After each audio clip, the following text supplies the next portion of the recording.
Today's daf we're going to be learning is Ketubot, daf Kuf Gimel. This is the daf for Shmini Atzeret.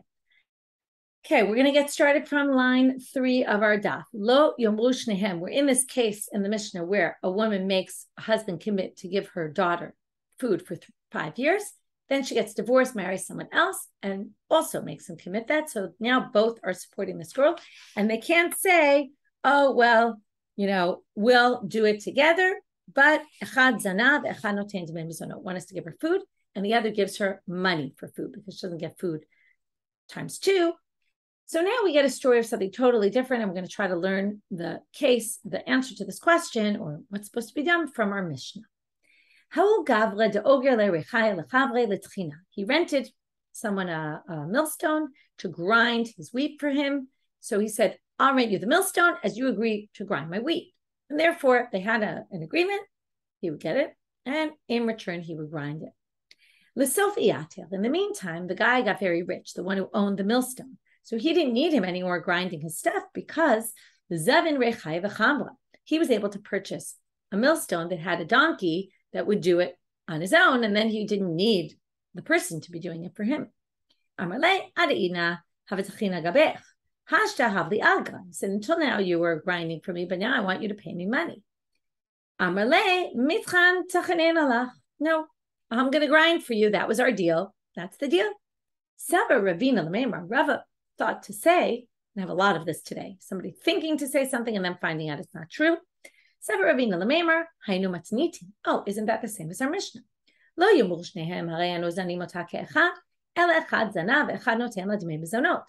Don't say you're going to both feed her at the same time, together in 50-50. No, one gives her mizonot, the food, and the other one gives the value. In other words, when there's no longer need for the food, then you give the money. The money's worth of the food. Likewise here, he doesn't need your wheat anymore, your ground, he doesn't need the flour ground anymore by you, so you have to pay him money. That's what Ravina thought to say. Amalei Ravavira Midame, he says these were not similar. She has one stomach. She doesn't have 2 stomachs, so you can't possibly give her double the amount of food. She has nothing to do with it.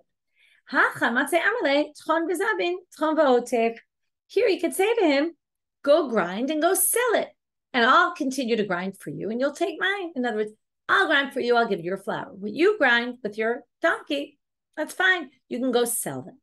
So he has an out here, and therefore, basically, he can claim, I'm only going to grind for you, I'm not going to give you money. However, the Gemara points out, this is only if he doesn't have anyone to grind for, that he can't make the money back by finding someone else who wants him to grind their wheat. But if he can't find someone else and make the money and then give this guy the money, Kigonzo, in other words, if the person who borrowed is renting the rechaim can find someone else to sell to, then kofino told me that stone. This is what we call me that stone. It's not appropriate behavior for him to claim that you have to be the one selling it. If he has someone to buy it, then of course he should sell it to that person. And if he has someone who wants to buy his services, then he should sell his services, get the money for it, and then pay the owner the money. New Mishna. Al-Manasha Amra. She says, listen, lazuz mi beit bali. She says, I can't leave my husband's house. Okay, I know he's dead, but this is where I'm living. The Yorshim can't say to her, they can't say, go home to your father's house and we'll feed you there. They're not allowed to kick her out. And that's because, we're going to see in the Gemara later, they're going to quote a line from the Ketubot where basically promises that even when you're a widow, you're going to be able to stay in my house. So we'll get to that soon. But what if, not only that, okay, so they can't say that. They have to feed her. They have to give her a place to live. That's appropriate for her stature. She said, I'm not willing to leave my father's house. In other words, she goes home when she's a widow. She goes back to her father's house. She said, this is where I have to live. They now can say to her, if you live with us, we'll feed you. If you don't live with us, we're not feeding you. Sounds simple, like they really don't need to feed her at all. We're going to have to figure out, is that really the case? So the Gemara is going to understand this a little bit differently. Right? But if you're not going to be with us, you don't get food. However, if she has a claim and she says, listen, we're not so far off in age, because maybe, right, they were from a different wife, and then he married someone much younger than him. The age gap between us is not so large. Now we have all these sons that are inheritors, heirs, and we have her, and she's like, it's not so appropriate I'm going to live with you. So then they have to support her when she goes to her father's house. If that's your reason for leaving, then she can claim mizonot still. Gemara starts off Tana Rabbanan with a braita.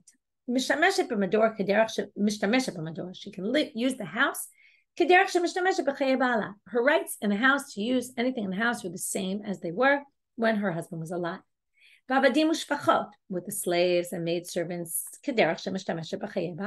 she can use them in the same way she did when her husband was alive. With pillows and blankets, same thing. With all the utensils, the gold, the silver, same way she used in her husband's house. Because here's what he told her. Now we're going to get the wording of the ketubah. You will live in my house. We've learned this before. And you will get sustenance from my possessions. All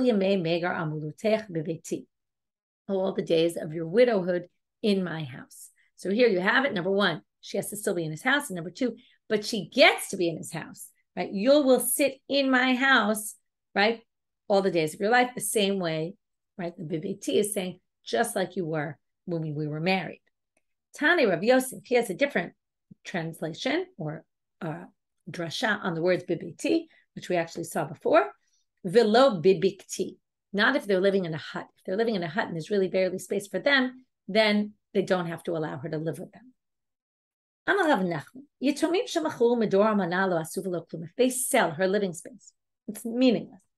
Why is this any different than what he said? As he said, if the orphans didn't have a lot of money, and there wasn't a lot of property of the father, and they went and they sold it right away, and then there's no money left for the girls to get their sustenance. So we say, Masha machul machul, the sale is a good sale. So why, if they sell the widow, is it not a valid sale? But if they sell the property before they feed the girls, it's a valid sale. Hatam lo mishtabdel amechayim. Hacham mishtabdel amechayim. The girls didn't have anything lean to them while they were alive. In other words, he didn't have to give them food. Their nedunya also, he didn't have to give it to her. Could, but he didn't have to. Nothing was lean to any of his property. Whereas her rights of food were lean to his property. He already was responsible to pay her food, and therefore that already existed during his lifetime, and that's why the orphans can't sell it. Like her rights to have a house was in the ketubah, whereas the girls, it was only upon his death, not when he was alive. So that's why we distinguish between the cases. Amar Rabbi. Naktinan, we learned, midol amanash nafal ena yoshim chayavim livnoto. It's very interesting. They can't sell her place, but if it got destroyed and they build a new one in its place, like they don't have to build a new one. Her house is her house, so long as it's a house. If it falls apart, then there's no lien anymore. The lien is gone. Like her rights to it. Tanya Namihachi, braita to support, Medora Manasha Nafal, Ena Yoshim Chayavim Livnoto, says just like Abaye, the braita says they don't need to. Below it, Ella, not only that, but they go even farther. Ella afilu hi omeret hanichuni ve'evnenu mishali. Even if she says, I'm going to put my money into it, I'm going to rebuild it, leave me, give me the space. Ain't shominla. They don't have to. They could say this is no longer your house. Out. But Baya asked a really good question, which is going to be left with a teku. We don't have an answer. Shiptsama. What if she sees that the house is about to fall apart and she realizes she's going to lose her place to stay? So she decides, I'm going to fix up the place. I'm going to renovate it now before it falls apart. Is that okay? Does that mean then that they have to leave her there? Or is it not, because we kind of assess when it would be destroyed and say, okay, it's not your house anymore. So can she or not is a good question. Amra efshi. If she says, I can't live in, right, she says, I want to go to my father's house. They say, okay, we don't have to feed you anymore. So, why don't they give her food when she's there? right? It doesn't really make any sense. They have to give her mazona. What should it matter if she's living there or living here? This seems to support Rav Huna. The Amar Rav Huna berkat habayit biruba. That, okay, this is a very interesting line, and it's known to be true. If you support yourself, it costs X. If you support two people, it's 2X minus something, right? It's not 2X, not double the amount. So the more people in the house, and look at the wording carefully, berkat habayit biruba. The blessing in the house comes with many people, which means that the more people, the less it's going to cost you per person per item. So that means if she lives in her father's house, they're going to have to bring her more food, right? Then they would have to, right? Because they don't know exactly what she's going to eat, right? Whereas if I leave leftover, someone else will eat it, kind of works out. If you have to give her food, then it's going to actually end up being more. To which the Gemara asks a very reasonable question. So why don't you assess what the food cost was if she were to be in the house, and at least give her that amount. Don't not give her anything. To which the Gemara says, Hachinami, you're right. That's what we do. So that's why I said, and we're going to understand the Mishnah differently. She actually does get food, just not the amount from before. Next, Amar Rav Huna, Lashon Chachamim Bracha. The rabbis teach about what causes blessing to come into your house. Lashon Chachamim Osher, how to get wealth. Lashon Chachamim Marpeh, how to heal. So bracha hadamaran. That's what we just saw, and that's why I say pay careful attention to the language. The language said berkat habayit beruba. The blessing of the house is with a lot. The more you have, right, the more blessing you'll have. The bigger house, the more people.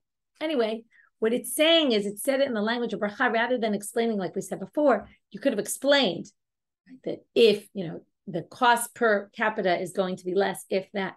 Didn't say it like that. It used that language to teach you how to get bracha. Osher, wealth. This is more like business advice. If you sell fruits to somebody, mashach v'lo madad, kana. If he pulled it, the item, but didn't measure it, it's a kinyan, because the kinyan is done by pulling. Madad v'lo mashach, but if it was measured into his own utensil, but he didn't pull it toward him, lo kana, he didn't acquire it. V'imaya pikach, here comes the rabbi's advice. If you were smart about it, this is what you should do. Socher et mekomo, rent the space in which you put your utensil. If you own the space, then it already goes into your space, and then you've already acquired it.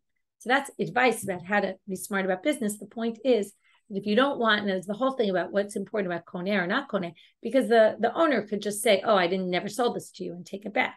And if you want to get what you want, and you meant to acquire this, and you don't want him to change his mind on you, and maybe up the price 5 minutes later, then you should do this, and then you won't have him being able to make any issues at all. Next, marpeh. Okay, they also gave medicinal advice. They said, don't chew chitim and put it on don't chew wheat grains and put it on your wound on Pesach, the Pesach, because they start rising, they leaven a little bit. But what do you see here? If it's not Pesach, this is a good method, right? And we know all along the Gemara, they talk about different things that you can use for healing purposes. So you can also learn that from the rabbis. Okay, they saw themselves as everything.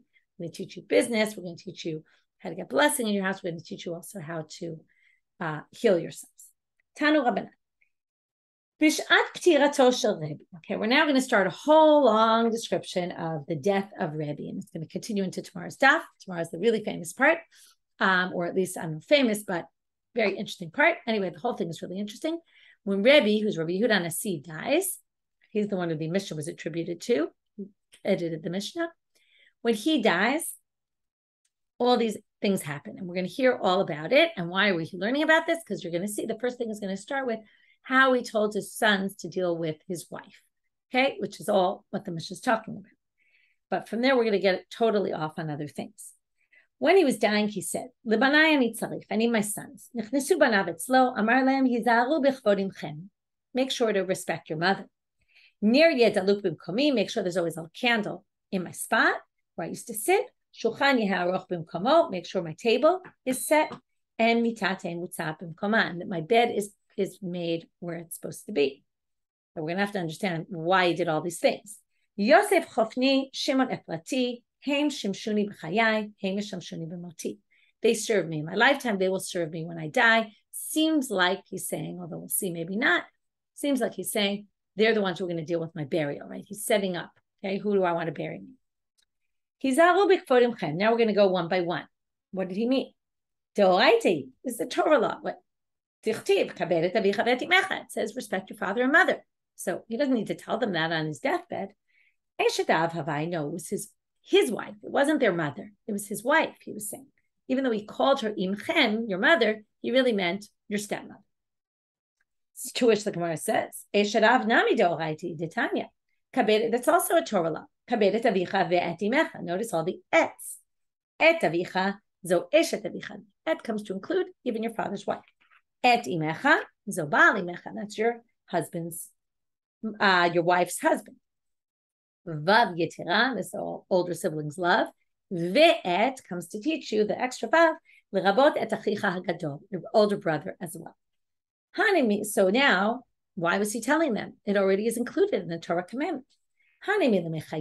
This is rings very true for anyone who has a step parent, not anyone, but some people might feel this way.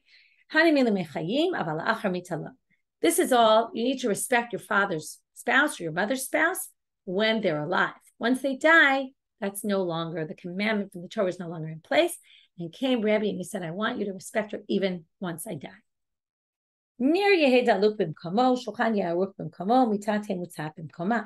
time, what's the reason? Now here it gets something strange.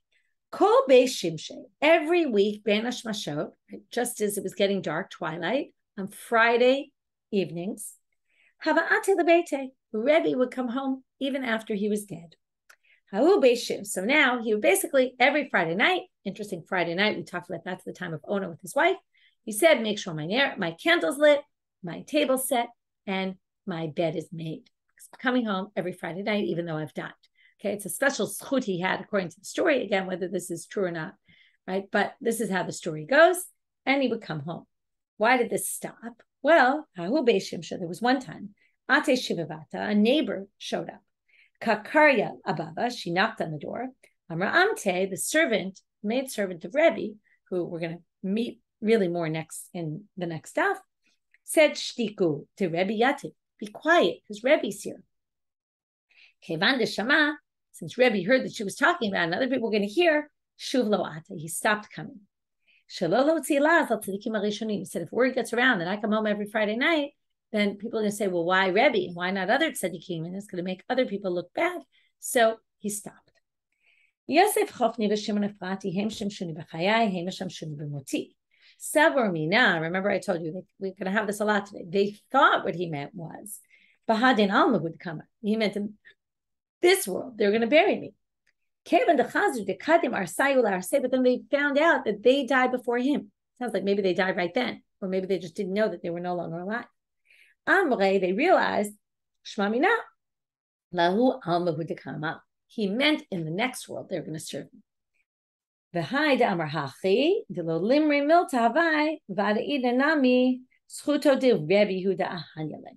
reason why, just one second, I want to check one quick thing in the translation.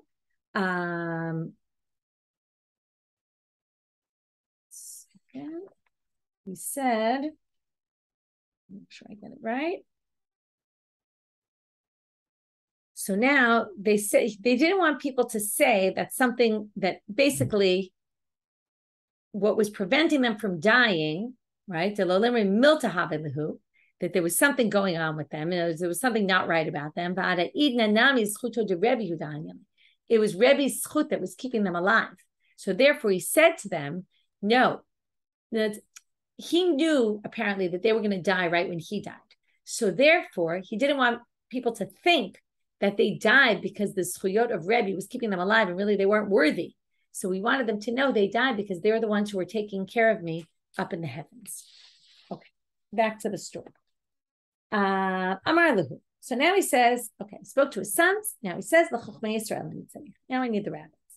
Nichnesu etzlo chochmei Yisrael. Amar Lahu. Al tisbeduni ba'ayaro. Okay, don't have eulogies for me in the small towns. V'oshivu yeshiva lachar shloshim yom. Go back to the yeshiva after 30 days, meaning mourn for me for 30 days, and then open the yeshivas again. Interesting to think that the yeshivas were closed for 30 days. Shimon b'ni chacham, Gamliel b'ni Nasi. Shimon, my son, will be the chacham or is a chacham. Just one second. Right. More like he's a very wise person. Gamliel b'ni Nasi, he's the one who's going to take over for me for the Nasiut. He was the older son anyway, makes sense. And Chanina bar Chama yeshiv b'rosh. Okay, he's the one who's going to sit at the head of the yeshiva. So now we're going to go one by one again like we did before. Sabor mine, they thought, mishum tirchu de kamra.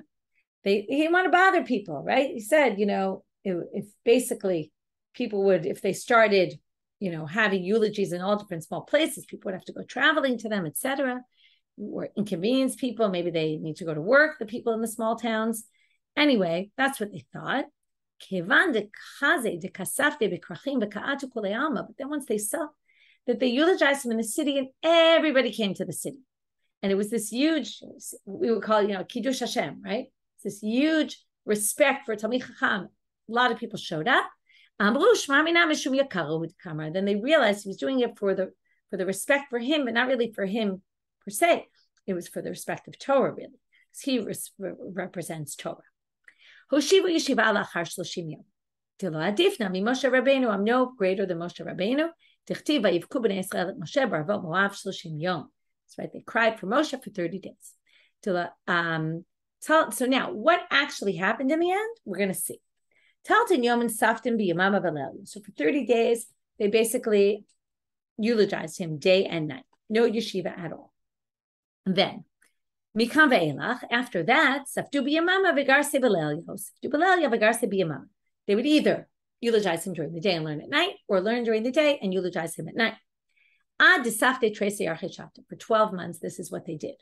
Now, they kept what Rebbe said, because they opened the yeshivas. It's just the part of the day they spent eulogizing. Some people explain, and I think that makes a lot of sense. They couldn't learn without eulogizing him. Think about what it was like in the yeshivas without Rebbe around, right? Every day they felt his loss. So they had to be eulogizing him. After 12 months, it calmed down a little, but that's how they did. Hahu Yoma de Eshkavte de Rebbe. Okay, so now that was all before. Now comes the day he's going to die. Nafka bat kala v'ambra. Okay, a heavenly voice comes down and says, Kol dehave be'eshkavte de Rebbe. Okay, anyone who's at the funeral of Rabbi and deals with him will get olam haba. Ha'u koves, there was a launderer. Kol yoma haba'ate kameh. Okay, every day was always before Rabbi, but ha'u yoma lo ata, for whatever reason he didn't come that day. Kevin de Shama, when he heard what happened and he heard he lost his chance of getting olam haba, or at least this opportunity, and he was so upset that what did he do? Salik le'igre, he went up to the roof. And he, now, quick question how to translate. Literally, nafal means he fell, okay? But most of the commentaries say he committed suicide. He was so upset by this lost opportunity. And interesting, by the way, he was a koves. He was always washing, cleaning things. We always talk about cleansing and purifying and the language of purification. Maybe it was this person who was always involved in purifying himself and trying to be, and then he missed this opportunity. He was so upset. Also he missed the whole funeral of Rebbe. Like he was upset about that as well. So what do we say about this person? Yatzta bat kova ambra. A heavenly voice came down and said, Afu koves muzumanu l'chei olam haba. Even this launderer also gets olam haba. Now this is a very strange thing. It says in other sources that if you commit suicide, you don't get a place in the world to come. So how could he have gotten a place in the world to come? So interestingly, there's many, many, many, many different interpretations here. It's a big question that many people ask questions about, the big topic. So some people say that basically maybe he didn't really commit suicide and he just went up, he was all upset. He went upstairs and then he just fell off the roof.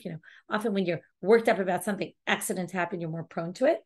Some people say that he actually did it to sanctify the name of God. And because of that, it's not considered like a typical suicide. By the way, nowadays, right, there's people who commit suicide and it's not frowned upon the way it used to be because people understand it comes from mental issues and other problems that aren't necessarily in people's control. And it's viewed very differently. This is maybe a good source where you see that not always is suicide viewed by halacha as a bad thing. It's a very interesting source. Okay, next. Shimon b'ni Chacham. There's many, many more answers, by the way. You can look it up. My Kamar. Why did he say this? Why was he pointing out Shimon, my son, is wise? Okay. Well, you can imagine. Hachi Kamar. Afal Pisha Shimon b'ni Chacham, Gamliel b'ni Nasi. In other words, yes, I know he's Chacham, but Gamliel, my son, he's the one who's going to be the Nasi, in case you think, oh, he's the one, he should do. Amar Levi, Levi said, did you need to say this? Why did Rabbi need to tell us this? And we'll see in a minute why there was no need to say this. Amar Rabbi Shimon bar Rabbi, so Rabbi Shimon, the son of Rabbi, says, what, do we need you and your limping? Levi was known to limp because two reasons. Number one, he was trying to show off what a kidah was. And there was this bowing they used to do in the temple. And he tried to do it. It was like a fancy yoga move. And he hurt himself doing it.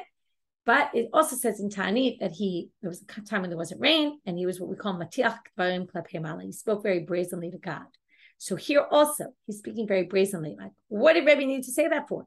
And Rabbi Shimon says to him, why are you speaking about Rebbe that way? Like, that's very disrespectful. And he reminded him of his limp. So that's why you became limp for speaking this way. You shouldn't continue to speak in this manner. So my kashale, what was so difficult to Levi? He said, why did he say this? Ha krakam. Said, I quoted this pasuk. So they say, right? It says he gave it to Yoram because he was the oldest. And if he was the oldest, it's obvious that, right, it's Rabban Gamliel was the Bechor. So it's clear. To which they say, no, Ahu, right? So now they say, Ahu memale makom avotav hava, v'Rabban Gamliel eno memale makom avotav hava. Okay, so now they say Yoram was equal in ways. One second.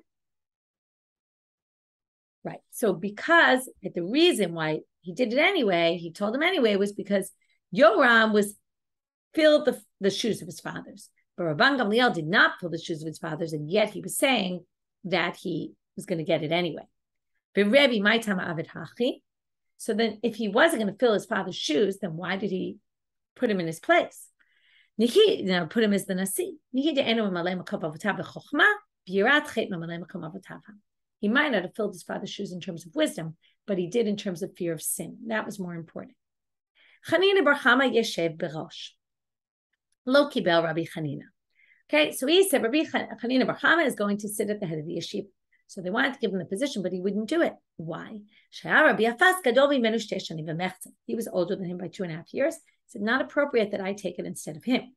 Yatav Rabbi Afas bereisha v'yatav Rabbi Chanina abarai. So what happened? Rabbi Afas becomes the head of the yeshiva, and Rabbi Chanina sits outside because it wasn't appropriate that he be under the domain of Rabbi Afas, who was really not as great as he was.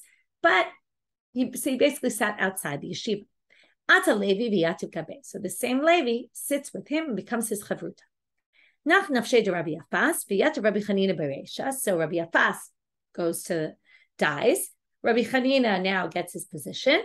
But lo havala Levi inish lemetav kabeh. He had nobody to learn with anymore because Rabbi Chanina was now the Rosh Yeshiva. And some people say he didn't want to be under his jurisdiction either. It wouldn't have been appropriate. Like, yes, to be chavrutas, yes, but to be in the yeshiva where he was the head, kind of Levi found no place for himself. So what did he do? Ka'ata leBavel. He goes to Babylonia. Hainu de Amar leRav, and now kind of zoom in on the scene in Babylonia, right? Here we were in Israel, now we get the scene in Babylonia. So they tell Rav, who's in Babylonia, Gavra Rabbi Iklel in Harda, this big rabbi coming to Harda, Umatla, and he limps, Vidarish Kalila Shari, and he's the one who gave this drasha about walking out with the Kalila on your head, this type of crown the women wore on their heads on Shabbat, that it's permitted and it's not considered carrying. Amar Shmamina Nach Nafshei de Rabbi Afas v'yat Rabbi Chanina Bereisha v'lo aval Levi inish lemetav gabei v'ka'at. Comes Rav with his wisdom and he says, Levi's coming here. I know exactly what happened. I know that Rabbi Afas died. I know that Rabbi Chanina became the head of the yeshiva, and I know that Levi had nobody to learn with, and that's why he's coming here. To which they say, Ve'ema, why didn't you think? And why was that obvious? Could have been another option if Levi came. Could be Rabbi Chanina nach nafshe. Rabbi Afas kadiyativ yativ v'lo aval Levi inish lemetav gabei v'ka'ata.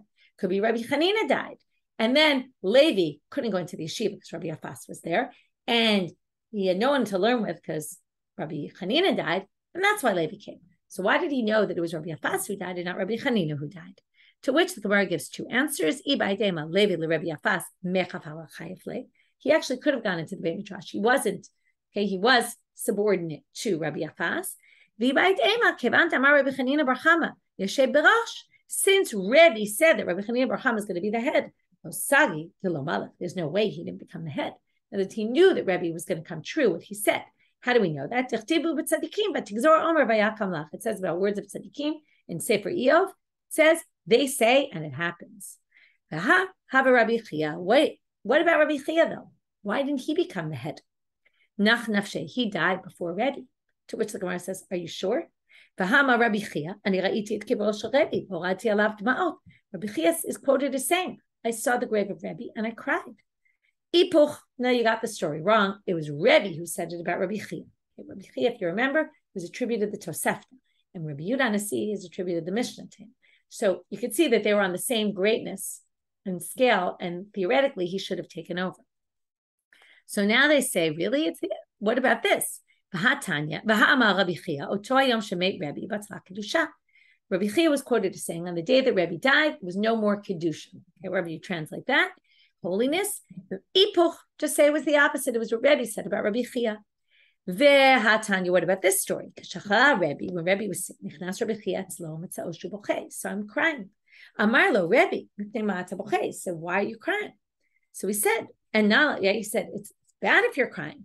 Doesn't it say in a braita to make mitoch haschok siman yafelo? If someone's laughing or happy when they die, that's a good sign. Mitoch habechi, if they're crying, siman ralo, it's a bad sign. So therefore, he says, I don't understand why you're crying. What's going on here? In general, it continues this braita. Panav lamala, siman yafelo, if he's looking up, siman yafelo. Panav lamata, if he's looking down, siman ralo, it's a bad sign. Panav klapei ha'am, if he's looking toward the people, siman yafelo. Maybe because he's thinking about others. Hakot klapei hakotel, if he's looking to the wall, siman ralo, it's a bad sign. Panav yerukim, if his face is green, which really means pale, siman ralo, it's a bad sign. Panav tzubim v'adumim, they're yellow and red, they have color in them, siman yafelo, it's a good sign. Meip erev Shabbat, if he does an erev Shabbat, siman yafelo. B'motzei Shabbat, siman ralo. If it's after Shabbat, it's a bad sign. Meip erev Yom Kippurim, siman ralo, because he didn't have a chance to get atonement. B'motzei Yom Kippurim, siman yafelo. Right after Yom Kippur, it's a good sign. Meip micholi me'ayin, he has an intestinal disease, siman yafelo. Why is this? Good question. Most tzaddikim die in that way. Maybe they just saw what happened in reality and said, this must be, it's a good sign. Again, not all these things are so easy to explain. Amarle, so what's his answer? Ana Torah u'mitzvot kabachina. I'm crying over the Torah and the mitzvot that I'm missing out. I'm going to miss out on by dying. So, again, story told about Rabbi Chiya while Rebbe was on his deathbed, to which they say, you could say, also flip the story. There was Rebbe about Rabbi Chiya on his deathbed. The alternative option is to say, lo olam lo tepu, forget the switching these. Rabbi Chiya has a different reason why he didn't become the Rosh Yeshiva, or the Rebbe didn't say he would become Rosh Yeshiva. Asuk b'mitzvot havav. Rebbe savra lo apag. He was busy doing mitzvot all the time, and he didn't want him. This is classic. If you become head of the yeshiva, you're going to be busy with all sorts of other things, and you won't be able to have time to do your mitzvah. So basically, he didn't want to stop him from doing all his good deeds. What are these good deeds? Well, Rabbi Chanina and Rabbi Chiya, when Rabbi Chanina and Rabbi Chiya were arguing, Amale Rabbi Chanina le Rabbi Chiya. Bahade didi minsa, what are you arguing with me? If the Torah, God forbid, ever got forgotten, I would be able to bring it back with my sharp thinking. Amale Rabbi Chiya, Ana avde lo mishtakha Torah Yisrael. What are you saying? I'm the one who works to make sure Torah isn't forgotten. How so? Daitina kitana v'shadyana. I bring the flax and I plant it. Migadlana nishbe. I weave nets for the second. Right. I weave nets to catch the deer. But saidana tavia, and I catch the deer. Umachalil na bisra liyatma. I take the deer and I feed them the meat to the orphans. Ba'arichna megilta mimashchi tavia, and I make megillas, scrolls on it from the skins of the deer. I go to a city where there's nobody teaching there, the children. I make 5 chumashim for 5 children. And I teach 6 darim of Mishna, each one to a different child. And then I teach each one, you teach this to your friend. And that way, everybody learns the Torah. And this is what Rebbe said. Wow, the Maasim of Chiya are great. If he was Rosh Yeshiva, he wouldn't be able to do this. Amarle Rabbi Shimon bar Rebbe. When Rebbe said, how great are the Masim of Chiya? He said, bigger than your Masim? Amarle in. He said, yes, they are. Amarle Rabbi Shema bar Rabbi Yossi. Afilu me'aba. So Rabbi Shema bar Rabbi Yossi is even greater than you. Sorry. Amarle Rabbi Shema bar Rabbi Yossi. Sorry. Afilu me'aba is Rabbi Chiya even greater than my father? Amarle chas v'shalom lo take hazot b'Yisrael. There's no one as great as your father, Rabbi Yossi.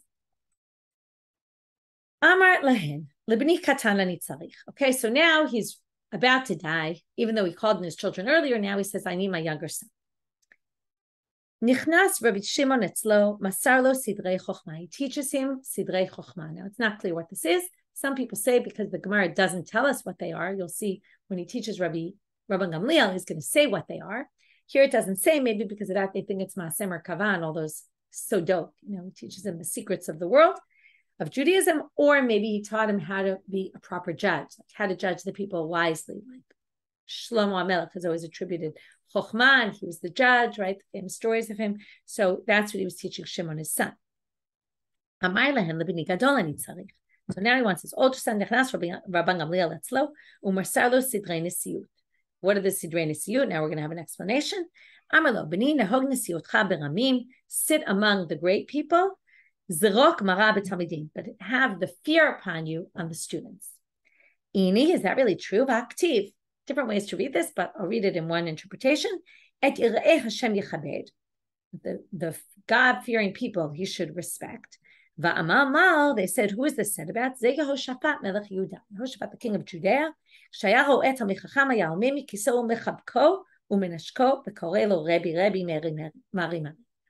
He would, the king, who was the greatest, right? Who was deserving of the most respect, still gave respect out of love. He hugged them, the Talmidei Chachamim, and he called them Rebbe, Mari. So if that's the case, again, there's a bit of a debate about how to read this, but if he treated them with love, then shouldn't Rabban Gamliel treat his fellow students with love? To which they say, Lo kasha b'tzina haba for hesin. Depends whether you're in public or in private. When it's private, you can hug them and show love and all that. When it's public, you have to instill in them fear. Tanya, last part for today. Rebbe mutal b'tzipori, makom muchan lo bebeit sharim. He was in Tzipori, and they had his burial spot ready for him in Beit Sharim. If you've never been there, there's burial caves there, where it's attributed that Rabbi Yehuda HaNasi is buried. You can go visit. Tanya tzedek trudof, which they explained to me, right? Run after justice. Halacha Rebbe lebeit Sharim. You should go to Rebbe in Beit Sharim to find justice. That's obviously when he was alive. So how could you say he was in Tzipori? To which they answer, Rebbe bebeit Sharim have. He really was in Beit Sharim, but what happened? When he was sick, they brought him to Tzipori. Why? What was in Tzipori? Because the Medalia, it was at high altitude, and Vasimavira, the air was just better air, and it was a better place for him to be once he was already sick. But before that, he was in Beit Sharim. Here we're going to end our story, and as I told you, starting the next class with very famous story of the Ama of Rabbi Yehuda HaNasi, and as he dies, what exactly transpires? Very interesting story. I'll have to wait. Have a Chag Sameach, everybody, and we'll meet up.